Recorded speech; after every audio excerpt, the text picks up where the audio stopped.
You're going to disagree with some of these, maybe a lot of these strongly, but I have predicted who will be the best player at every position for the Miami Hurricanes in 2023. You are Locked On Canes, your daily podcast on the Miami Hurricanes, part of the Locked On Podcast Network, your team every day.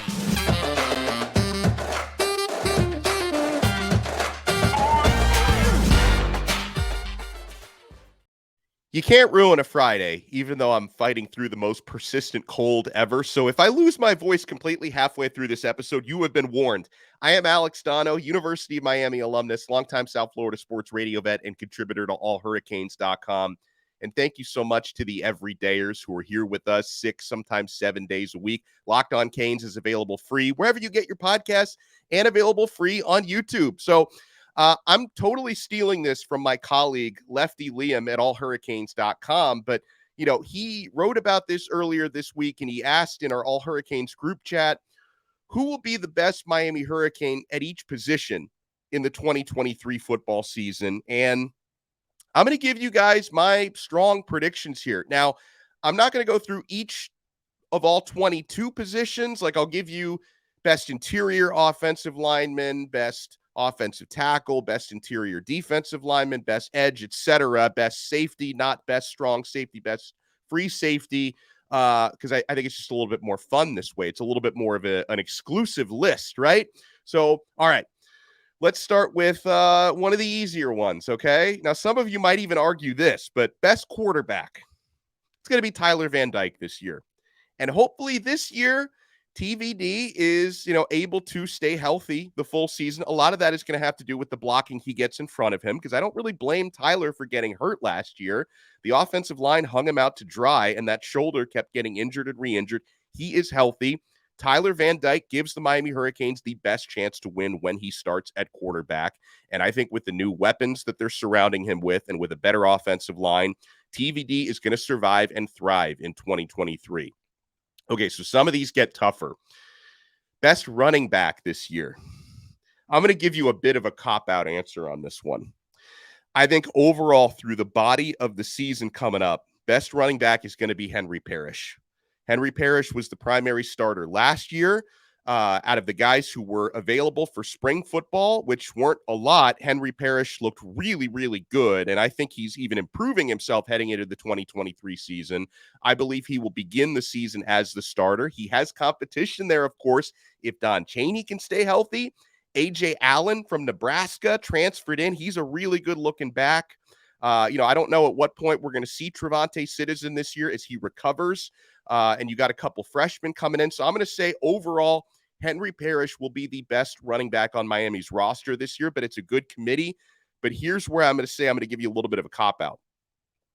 I think by the end of the season, by late November, Mark Fletcher is going to be the guy we look back on over the last couple weeks and say, okay, now that's the guy here. That's how strongly I feel about Fletcher. He's true freshman. He wasn't there for spring football, so I think it's going to take him maybe a couple months and a handful of games to get his comfort and get his rhythm behind him. But I think overall this year, Parrish, but I think Fletcher is going to come on late, and that's going to be the guy who's going to be turning heads in the final month of the season. Wide receiver. Despite all the talent Miami has added at that position, and, despite a couple of talented true freshmen coming in, Xavier Restrepo, that's my answer. And I didn't want to separate the slot guys from the outside guys because, again, this is more fun if it's more of an exclusive list. I'm going to say Mr. Reliable, Xavier Restrepo is going to be the wide receiver who has the best year this year. There are other candidates to jump out. I love Shamar Kirk and Tyler Harrell with his blazing speed that Miami have added. I love the spring that Colby Young just had. Jacoby George, same thing. Isaiah Horton is sneaking up on the rest of that group, but I'm going to say Xavier Restrepo, fully healthy this year. If he can stay that way, that's going to be the best wide receiver on Miami's roster. Tight end. I'm going to go with the easiest answer for this one, Elijah Arroyo. And I do think he's going to be fully recovered from his knee injury in time for fall camp and in time for the season. He would have really made things interesting between him and Will Mallory last year had he not injured his knee in September. I think Elijah Arroyo is the guy who's going to stand out and be the best overall tight end on the roster this year. Offensive tackle. Oh, we got some choices on this one. How about this? I'm going to go with CC, Francis Mauigoa. I'm going to go with Francis Mauigoa, believe it or not, the true freshman. I'm going to go with him to be the best offensive tackle. Now, I say that because when it comes to Zion Nelson, after last year, I've got to see Zion get through a full season healthy before I believe it. Whereas Mauigoa comes in from high school, IMG Academy, 6'3", 345 pounds. The guy had an amazing spring. He's a tank. He's wise beyond his years. I'm going to go with the true freshman, CC Mauigoa, to be the best offensive tackle this year. For the best interior offensive lineman, this one was not easy because I could have gone with either of the two newcomers, okay? But I'm going to go with Matt Lee. There's just something special about the spring that Lee had and the relationship he's building, center-quarterback exchange with Tyler Van Dyke, and this guy's been earning rave reviews on and off the field. I give the slight edge to Matt Lee over Javion Cohen and Inez Cooper, but I think Matt Lee is going to be that dude this year. Defensive tackle. I hope other guys can step up and make this a real conversation, but Leonard Taylor. LT is my easy answer until proven otherwise. He's going to be, I believe, one of the most outstanding defensive tackles in the country, let alone most outstanding on Miami. For edge rusher, this one was not easy. Okay, so to take you in my thought process on this one, there was a tug of war in my brain on this one between Akeem Mesidor and Nyjalik Kelly with, some other guys, especially some of the newcomers like Ruben Bain and even Jaden Wayne. Well, what if they can step up this year? But I'm going with Nyjalik, the freak. I think there's just something special about Nyjalik with his bend, with the way that he came on late last year and carrying that into the spring. For as much as I think Mesidor is an excellent player and a future NFL player, because I think he's going to get drafted next year, I think Nyjalik Kelly is the guy who's going to really stand out and just kind of go through the brick wall at that position and put himself on the map this year. Tell me if I'm wrong. Linebacker, this was another tough one, okay?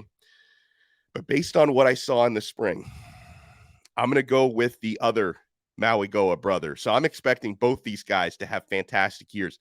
Kiko, Francisco Mauigoa, I think is going to be the most outstanding linebacker on the team this year. Now, this one I know is going to make some of you guys angry, and this was not an easy decision for me between Kiko and Wes Bissaint, who I also love.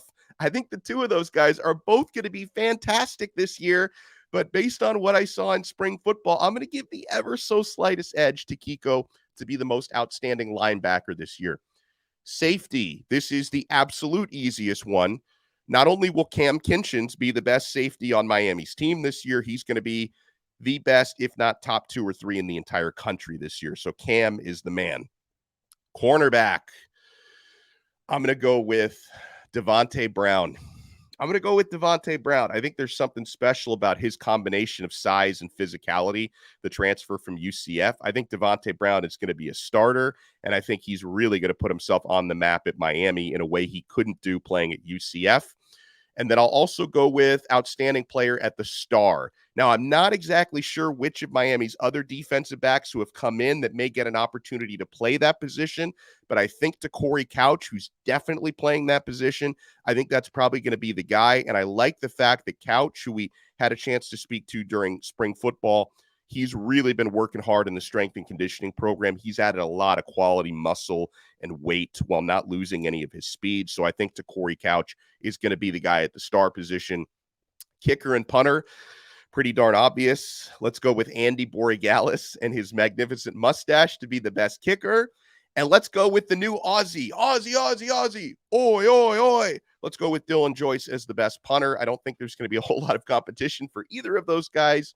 So there you have it. You guys let me know in the comments, YouTube or on Twitter. You can follow the show on Twitter at Locked On Canes, and we will follow you back. Who's going to be the best Miami Hurricane at every position during the 2023 football season. And folks, we're only getting started here on this new episode of Locked On Canes because ask and ye shall receive. Over the last couple of days, we've talked about a lot of different position groups that Miami is recruiting. We haven't talked a whole lot about the offensive line. So there's a couple of offensive line prospects I really want to focus on. And we're also going to answer some of you guys' questions from Twitter and from our exclusive SMS texting community on Subtext.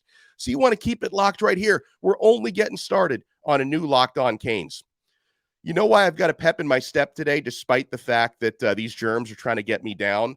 Because I'm feeling cool and I'm feeling comfortable in my new Bird Dogs shorts. Guys, I am absolutely loving these. I wake up in the morning and I put on my Bird Dog shorts. First of all, they make my legs look amazing. Like, I didn't think at 38 years old and I haven't consistently worked out my legs in like 7 years. I didn't think my legs could look this good. Bird Dogs does that for me. I'm down here in South Florida where it's really hot. These Bird Dog shorts, they're for any occasion. I can wear these by the pool, smoking some cigars, drinking some adult beverages. I can wear these out on the golf course. I can wear these walking around town. I can wear these at home. They're comfortable enough for lounging, and they've got just the perfect amount of stretch that make them extra comfortable, guys. And they give me the freedom to wear one pair of shorts anywhere that I go down here in South Florida. These shorts feel like summer.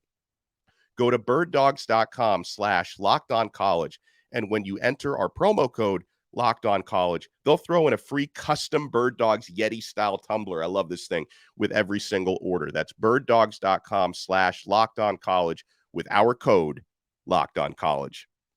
Thank you so much for making Locked On Canes your first listen today. We are available free wherever you get your podcasts and available free on YouTube. And for the everydayers, over the weekend, we're going to talk with Chalupa Batman, who, by the way, we love Chalupa. He's now a weekend regular on the show. Chalupa Batman is a weekend regular here on Locked On Canes. We're also going to talk with 2023 preferred walk-on quarterback Max Lawrence, who's now a Cane. He's going to join us over the weekend. And guys, if you want to take your everydayer experience to the next level, you want to join our exclusive SMS texting community through Subtext. I send you guys messages directly from my phone to your phone, including one-on-ones, breaking news, recruiting scoops, opinions, episode previews. I give you guys the opportunity to send me questions to ask and answer on these shows on Locked On Canes. So I'm going to include the link in the show description below. It's completely free for the first 14 days. If you like it, after 14 days, opt in, $4.99 a month. We give you a lot of added value there. So I'm going to include the link in the show description below to join our exclusive show community here on Subtext.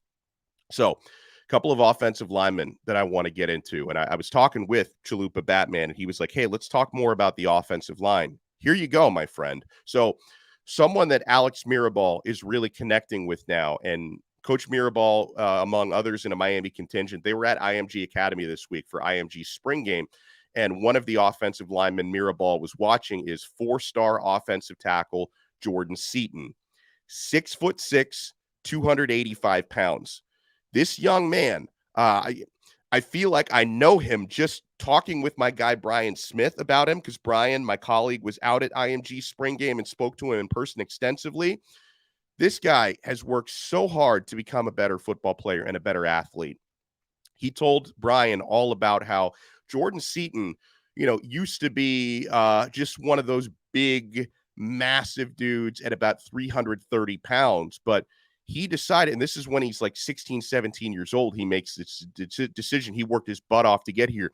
He decided he couldn't bend the right way, and he just wasn't quick enough at 330. So this guy completely changed his lifestyle, completely changed his diet, completely changed his workout habits, and was able to drop from 330 down to about 285, 287. He dropped about 50 pounds in order to make himself a better offensive lineman. Brian Smith wrote about him. He literally reminded me, Brian said, of one of the incredibly lean and athletic Tyron Smith from the Dallas Cowboys. No lie, as the 6'6", 285-pound athlete recruit was running around the field at IMG like someone that weighed 50 pounds less than he actually did. Brian says on Jordan Seaton that he probably won't decide his destination or make a verbal commitment until probably the end of his next high school season, because he wants to take some of his official visits over the summer and the rest during the fall. So if Miami does end up getting an OV from Jordan Seaton, that would probably happen in the fall during the season, because Seaton basically confirmed that Miami is like the new kid on the block in his recruitment, that there were other schools that were more heavily on him, and now Miami is fully in the mix, and he's connecting with Miami's coaches on a pretty special level, he said. He also says that Georgia, Alabama, Ohio State have been doing well recruiting him. He does plan to take an official visit to LSU. Here's a quote that Seaton gave to Inside the U. He said, "Me and Coach Mirabal just connected." He said, "Him coming in like this has been good. He's an O-line guy. He got Penei Sewell, and as you know, Mario Cristobal is an O-line guy, coaching O-line himself. Being able to get new interest from the Canes has been good," he said. So he said about Miami, he told this, I think it was to either Gabby Urrutia or David Lake at Inside the U. He says, "Expect an unofficial visit right now." So he's going to be coming soon for an unofficial visit. "If I like it, they will get an OV," he said. "Expect an unofficial, though. Expect something in June or June, July." So, yeah, Jordan Seaton is going to be on campus soon. And, I asked Brian, who was out there watching him, what side of the field he favors. And Brian told me left tackle all day, that Jordan Seaton is looking like an up-and-coming left tackle. And, by the way, Seaton is actually really close with Samson Okunlola, the Pancake Honcho, because Seaton originally, he's a Northeast guy before he came down to IMG. And he says that he and Pancake Honcho talk a lot, and they give each other tips, and they built a close bond. He also obviously knows Cece Mauigoa a little bit from, him being a former IMG guy as well. So he is tight with a couple of Miami's current offensive tackle, true freshmen. So hopefully Miami can keep building that with Jordan Seaton. And then another offensive lineman to definitely keep an eye on. I know Gabby at Inside the U seems to think Miami's moving heavily up his list. Jacksonville, Florida offensive lineman from Andrew Jackson High, Deryc Plazz. I hope I'm pronouncing that correctly. It's spelled Deryc and then the last name Plazz. So I'm going to call him Deryc Plazz until it's proven otherwise. He's got an official visit. We saw him confirm this yesterday. He's got an OV with Miami locked in for June 16th. It sounds like Alex Mirabal really likes this player. It looks like probably right tackle might be his favored position. It seems to be down between Miami and NC State for him. So we're going to see how that one goes there with Deryc Plazz, but that is definitely someone to keep an eye on here. We get this question from our guy Derek in Nashville, who wants to know, hey, are we taking another quarterback? I think he means for the class of 2024. Are we taking another quarterback? If not, do we go into the portal after this season? Still 3 on scholarship. That's assuming Van Dyke leaves after this year. I would think 4 to 5 is the goal. So, okay, it's interesting because I've noticed that for Miami, and I think a lot of this is because they're liking Judd Anderson more and more and more the longer this process goes. Like, he just had a really good performance at Elite 11, and we talked to Judd yesterday. So check out that episode in case you missed it. Judd Anderson was on with us. It seems like things have quieted down in terms of Miami looking for other quarterbacks in the class of 2024. Honestly, I think the right move would probably be to try and shoot bigger in the portal next year, right? Assuming Van Dyke moves on to the NFL, and I hope he's able to do that and get drafted really, really high. Then you've got Ja'Carri Brown and Emory Williams and Judd Anderson. All 3 of these guys are really promising.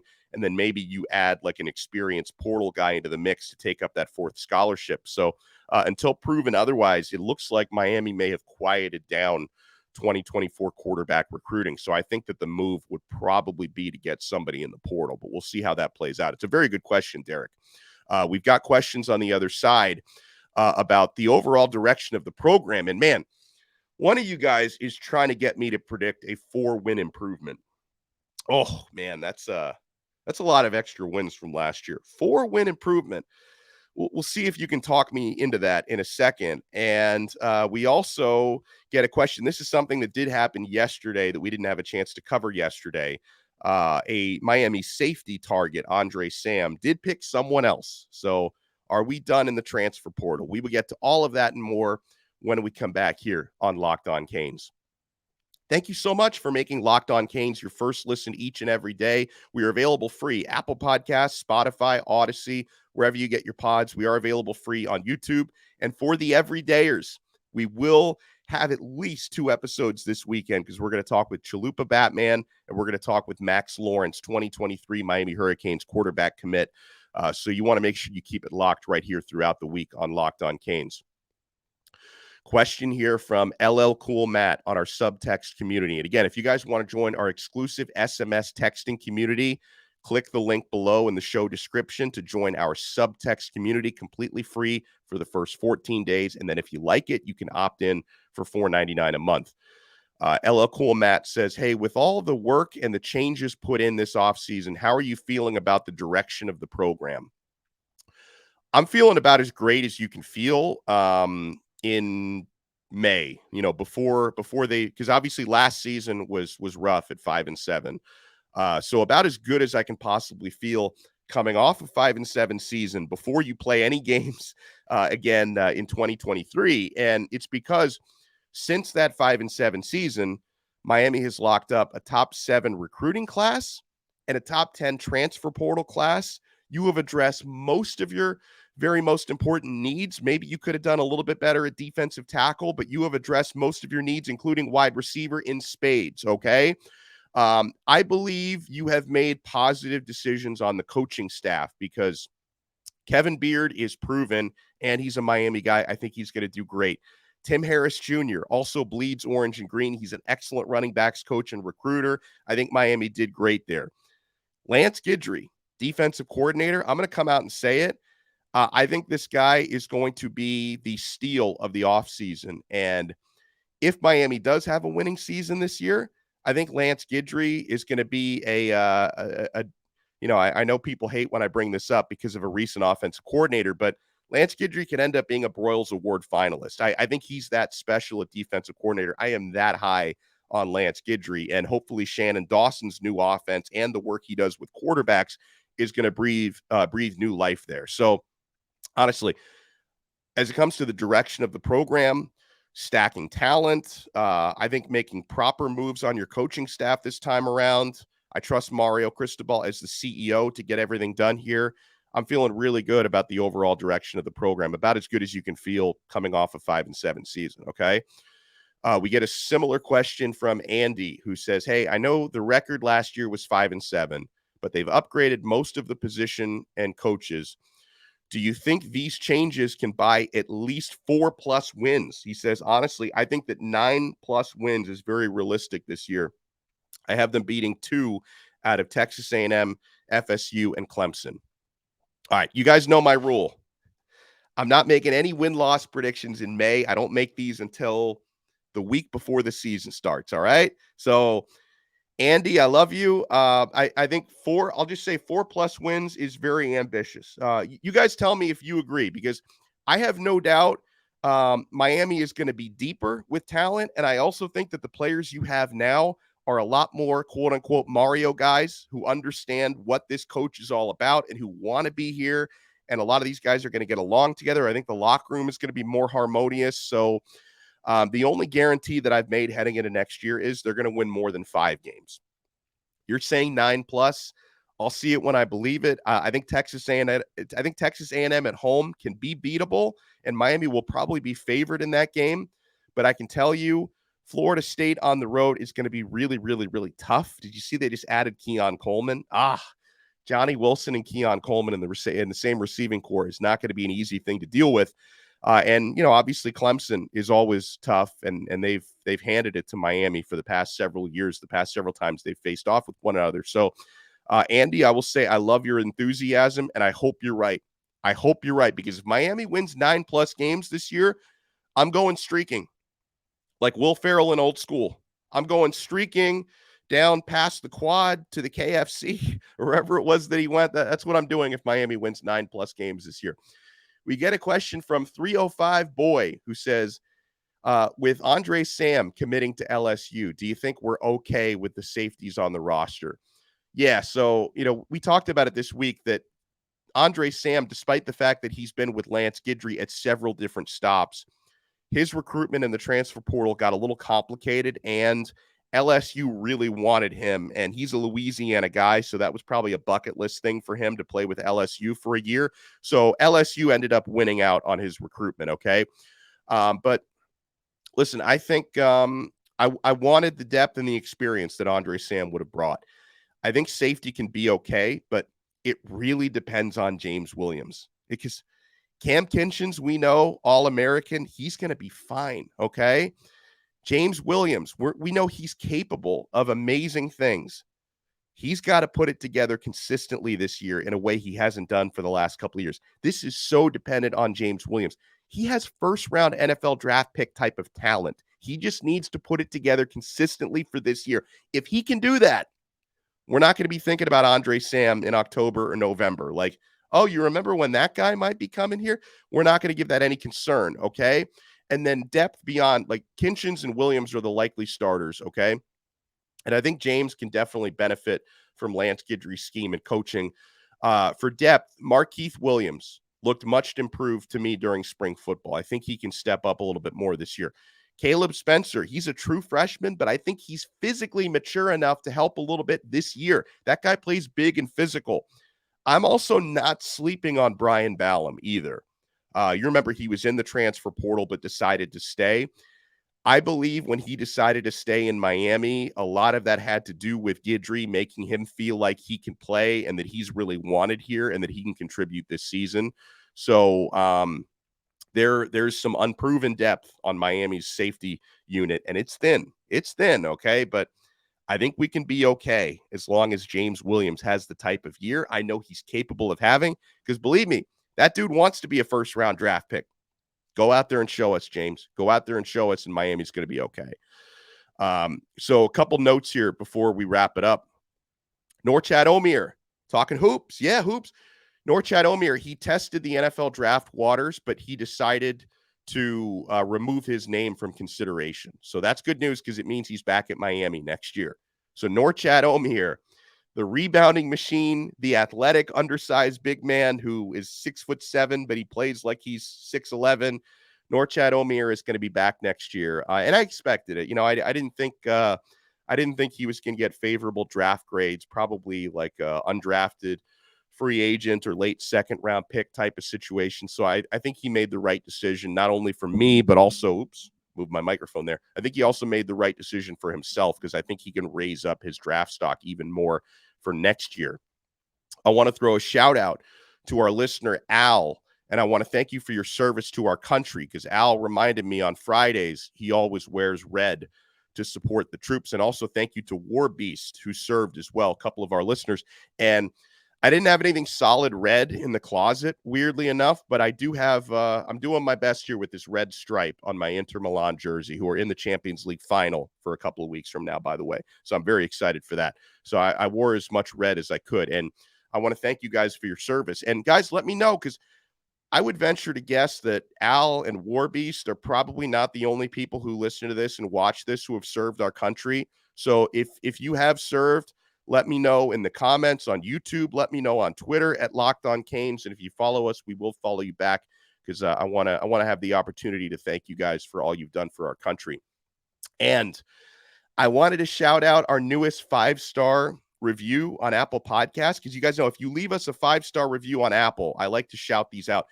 This might be the most epic review we've ever received.